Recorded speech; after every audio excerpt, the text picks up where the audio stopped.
Hey guys, welcome back. Today we're going to be refinishing a set of AK-74 surplus Bulgarian wood furniture.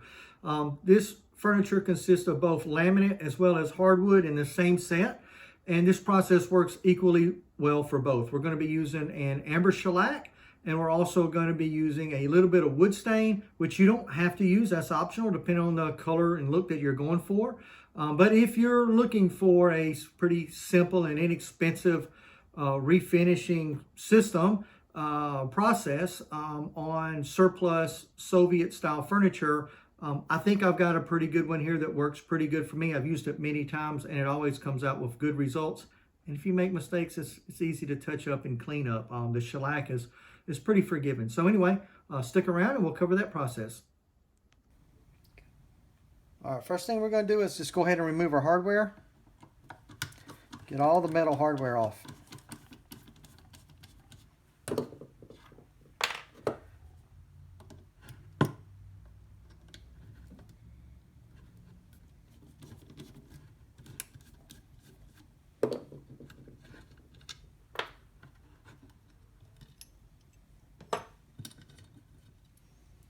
Once you've got all your metal hardware off, there's a spring in here. See if I can get it out.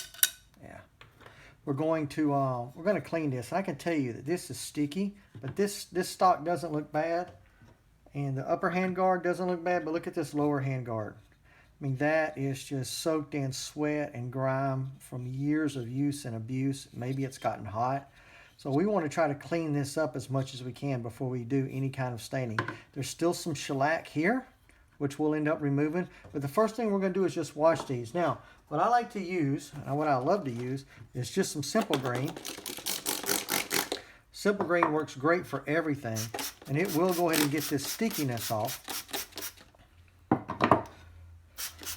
But what we're going to do, because we know this handguard is going to need some extra care, is I've got some warm water here. I'm going to go ahead and hit it with just a little Dawn dishwashing soap. And I'm going to submerge these parts, and I'm going to use this 4-ox steel wool. Now this 4-ox steel wool won't really sand the wood, but it will do a good job of scrubbing, removing the finish, and smoothing out any imperfections that we have. And to be honest with you, these are in really good shape.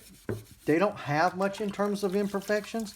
They're just in really good shape because no dents or dings that I can really tell, just honest wear from being carried. So this wasn't abused, it was just used a lot.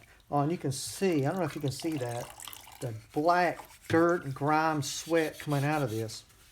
We're just going to continue to scrub this, get it nice and clean. Then we're going to let all these parts dry for like a whole day. Then I'll come back tomorrow. You guys can join me again in just a few seconds, although it'll be tomorrow for me. And we'll see how these parts look. So I'm just going to continue scrubbing, and we'll see you guys in just a few seconds.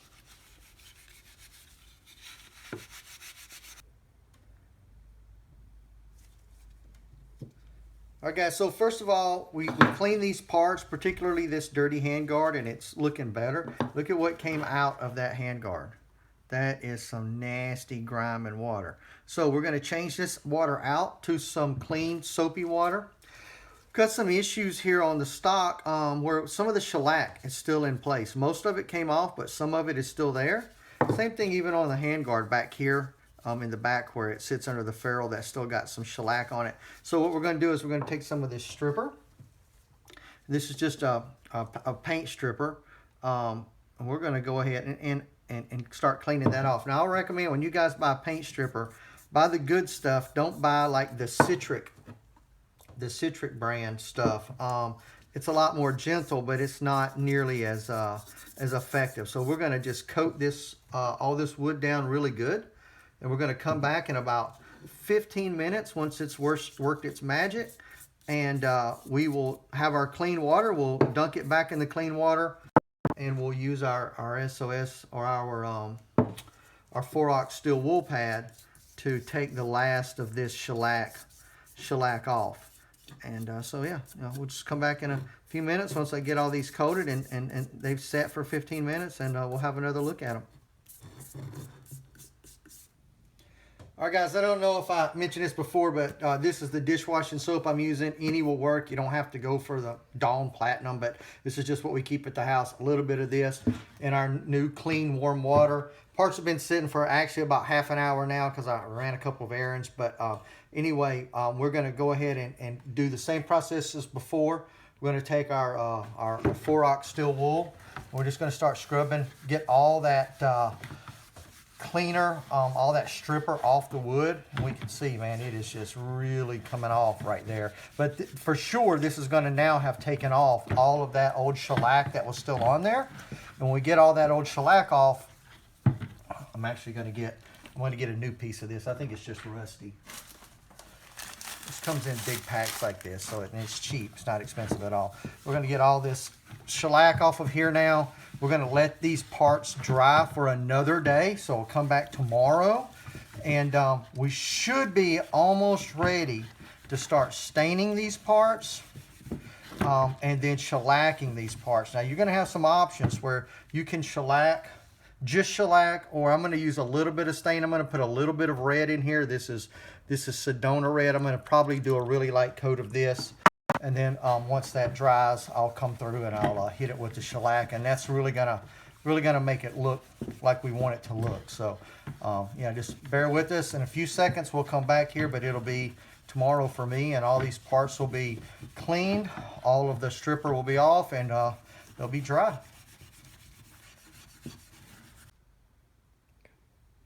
So yesterday we removed all the paint stripper off this wood, and you can see now we've got all the shellac off of there.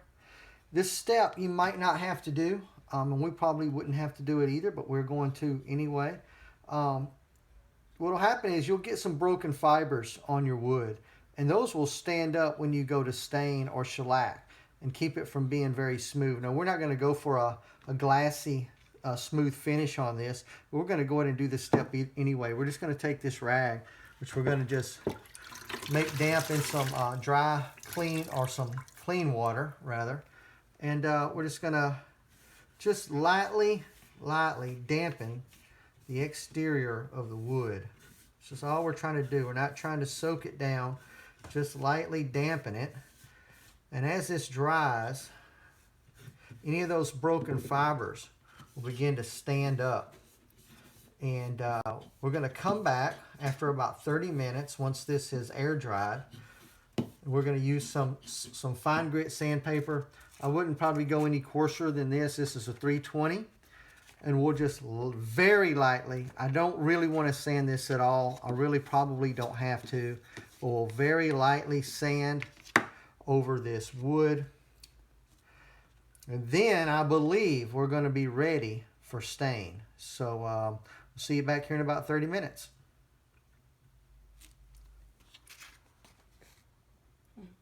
All right, so we just let the water dry that we had lightly wiped on here, and we're just going to take this 320 grit fine sandpaper, and we're just going to lightly, ever so lightly, sand this stock.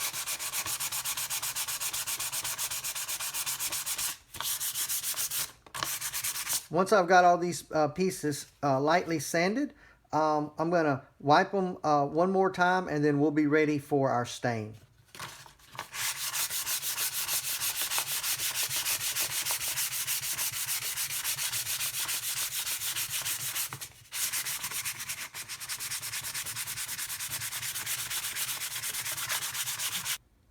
So we're getting ready to stain. I've opened up my stain. Don't shake it. Make sure you stir it and stir it gently. This will take a while for it to, all the sediment to kind of mix in with the stain. But we want to do that because if you shake it, you're going to get bubbles, and that bubble's going to translate into your finish.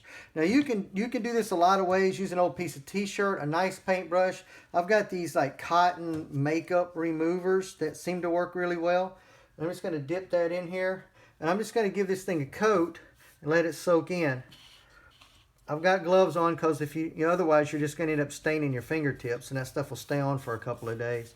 I'm just going to put this on, let it soak in for a couple of minutes, then I'm going to come right back with another one of these pieces of cotton, and I'm going to wipe all the excess off because I'm just wanting a really light stain on these. I'm hoping that it doesn't look too red when I'm all complete and done. So I've got a good coat on there. I'll come back with an extra one of these, and let's just take all this excess off. And once this dries, we're going to let it dry overnight. Then I'm going to come back and start hitting it with my shellac. So you guys can come back and join me for that, and we'll see what it looks like with the shellac finish over the top. All right, so our stock is been stained, and that was dried. We did that yesterday. It doesn't look that great right now, but don't worry, it's about to look amazing.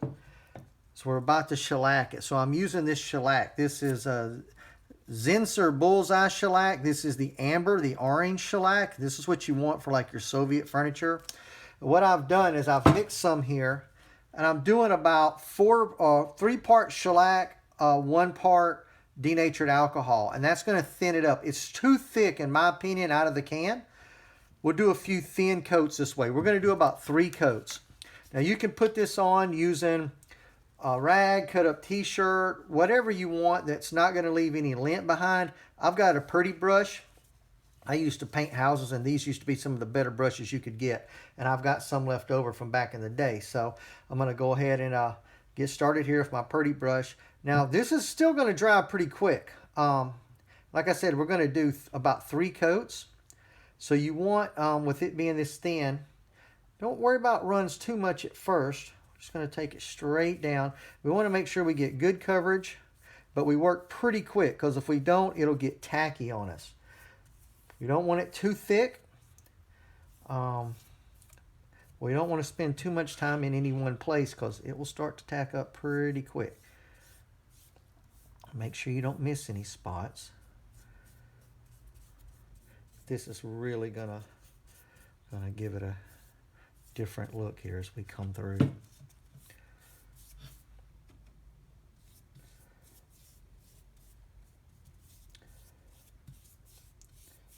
The reason we're going to do several coats, you may not have to, but this wood is really kind of soaking it in. And as it dries, it looks a little flatter than I want it to. I want a bit of a satin finish to a bit of a shine.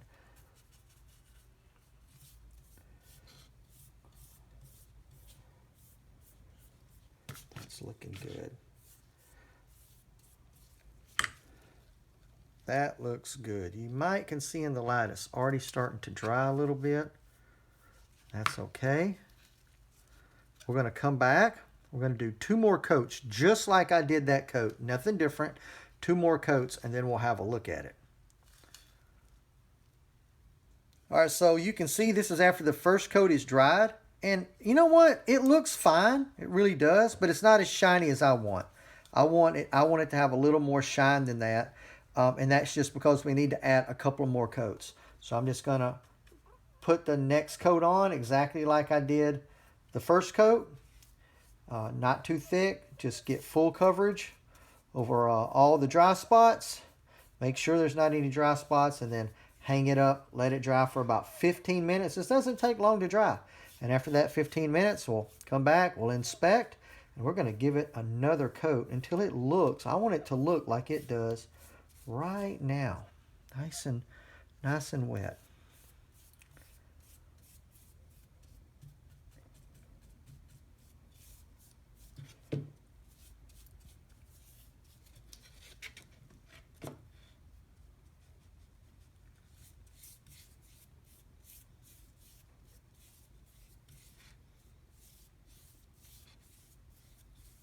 One of the other things we're looking for is we're making sure we don't get too many bubbles in here. I think I mentioned this, but when you stir your shellac, make sure you stir it and not shake it. If you shake it, you'll get a lot of bubbles, and those bubbles will make this finish look rougher than it should.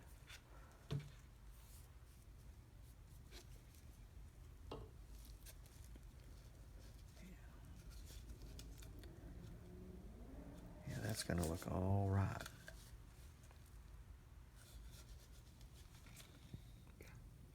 Okay, here we go. 3rd and final coat, I hope. We'll see how this one looks. Exact same process as before. It's going to do a fairly light coat. We're not Don't want any runs in the finish. If you get runs, once this dries, you can sand them out pretty easily and come back with another coat of shellac. We're gonna try not to get any runs. It tends to dry so fast that you typically don't get runs.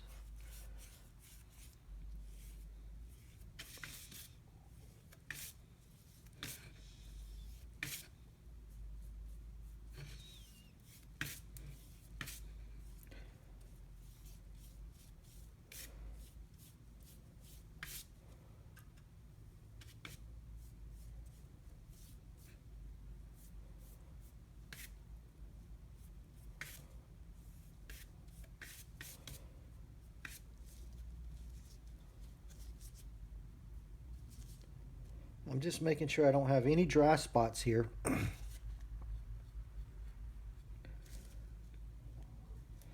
that's looking really good. So we'll come back and have a look at it once this dries, and hopefully this will be the last coat.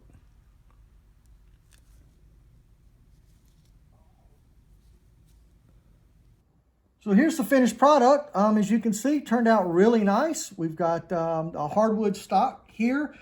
This grip is just probably, I don't know, Polish, Romanian maybe, Bakelite grip. Now look at the wood there. That's the hardwood refinished. Came out really nice. Look at the handguards here. Remember how nasty that lower handguard was? Look at how beautiful it is now. Look at that tiger stripe that was in the grain of the wood. Isn't that something? And then this top handguard is a laminate, and it came out looking pretty boring, just like a normal laminate Russian top handguard would. But I think that this rifle really cleaned up and looks really nice compared to what we started out with. This rifle actually came with some cheap plastic furniture, and this looks much better. Now, for those of you who want to do Russian laminate, this stock has been refinished. Same process, but no wood stain, and it came out looking really good. This is going to be going on a rifle that I'll be featuring shortly in my next video. I still need to take a little bit of the shine off of this, which I'll use some 4-ox steel wool on, but it's going to look great once it's finished. But yeah, same process here, so it works equally well whether it's on laminate or on hardwood. And you guys let me know what you think about the process, especially if you give it a try. Love to have your comments. So thanks for viewing, and we'll see you on the next video.